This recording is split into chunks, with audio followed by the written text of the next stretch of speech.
জাতীয়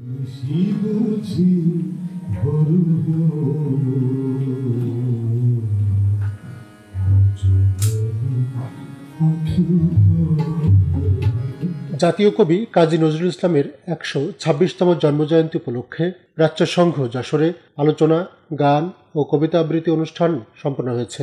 ২৪ মে রাতে প্রাচ্য সংঘের অবাদুল বাড়ি হলে আয়োজিত অনুষ্ঠানে প্রধান অতিথি ছিলেন জেলা প্রশাসক মোহাম্মদ আজহারুল ইসলাম। তিনি বলেন, কাজী নজরুল ইসলাম আমাদের গর্ব, আমাদের অহংকার। তিনি বিদ্রোহের কবি, প্রেমের কবি, দ্রোহের কবি এবং সাম্যের কবি। নজরুল কোনো একাডেমিক শিক্ষা শিক্ষিত ছিলেন না, এটা যেমন ঠিক তেমনি কাজী নজরুল ইসলামের জ্ঞান ও প্রজ্ঞা ছিল বিশ্বজোড়া। আমাদের সমাজকে পরিবর্তন করার যে দিকগুলো, এগুলোকে জাগিয়ে তোলা। আমরা সাহিত্যের মাধ্যমে, আমরা কবিতার মাধ্যমে, আমরা গানের মাধ্যমে, আমরা নজরুলের মাধ্যমে, রবীন্দ্রনাথের মাধ্যমে কিংবা জীবনানন্দ দাশের মাধ্যমে, যে যার মতো করে, কিন্তু আমরা এই যে আমাদের, যদি আমি আমার পরিবারের কথা বলি, আমি যদি আমার সমাজের কথা বলি, আমি যদি আমার রাষ্ট্রের কথা বলি, সেটা কতটা কল্যাণ আসছে সেটাও কিন্তু আমাদের ভাবতে হবে। মাঠ ভর্তি জনসভায় যদি বক্তব্য দেই যে ঠিক আছে, সেখানে আপনার শ্রোতা হিসেবে লক্ষ লক্ষ শ্রোতার সামনে দাঁড়িয়ে আমরা বক্তব্য দিচ্ছি, আসলে কোয়ালিটির শ্রোতা কয়জন?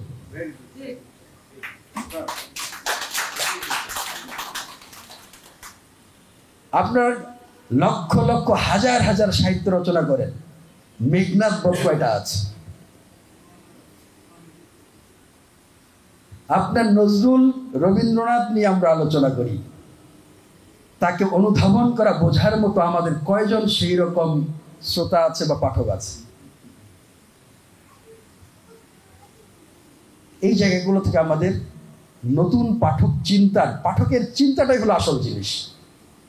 আপনি কতটা কোয়ালিটি, কত সংখ্যায় আপনি বই পড়েছেন সেটা বড় বিষয় নয়।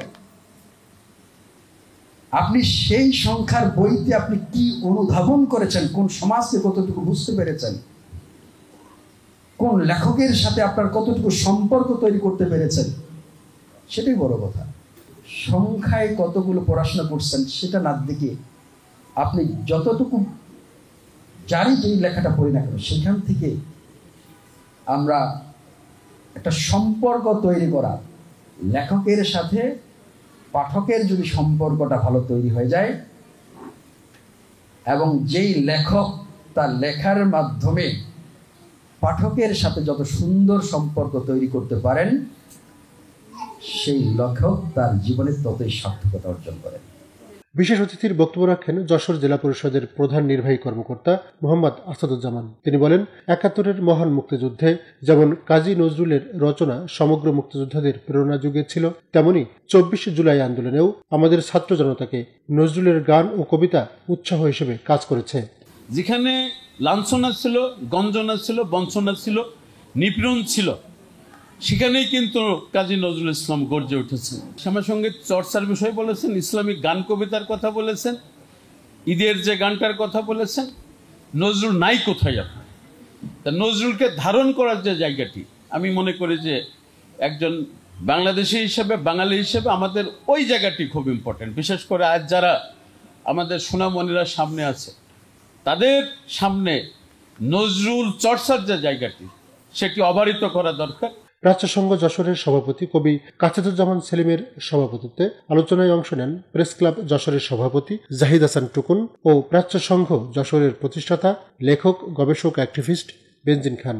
অনুষ্ঠানে স্বাগত বক্তৃতা করেন প্রাচ্য সংঘ যশোরের সাধারণ সম্পাদক খবিরউদ্দিন সুইট ও কাজী নজরুল ইসলামের জীবনী পাঠ করেন প্রাচ্য সংঘ যশোরের কার্যনির্বাহী কমিটির মহিলা বিষয়ক সম্পাদক অধ্যাপক পারভিনা খাতুন। আলোচনা পর্ব শেষে প্রাচ্য একাডেমি ও প্রাচ্য সংঘ যশোরের শিল্পীরা কাজী নজরুল ইসলামের রচিত গান ও কবিতা আবৃত্তি করেন। তব বিদায় পথে কাননে কাননে কদম কেশর ঝরিছে প্রভাত হতে। আমার চোখে পুরুষ রমণী কোনো ভেদাভেদে নাই, বিশ্বে যা কিছু মহান সৃষ্টি চিরকল্যাণকর, অর্ধেক তার করিয়াছে নারী, অর্ধেক তার নর।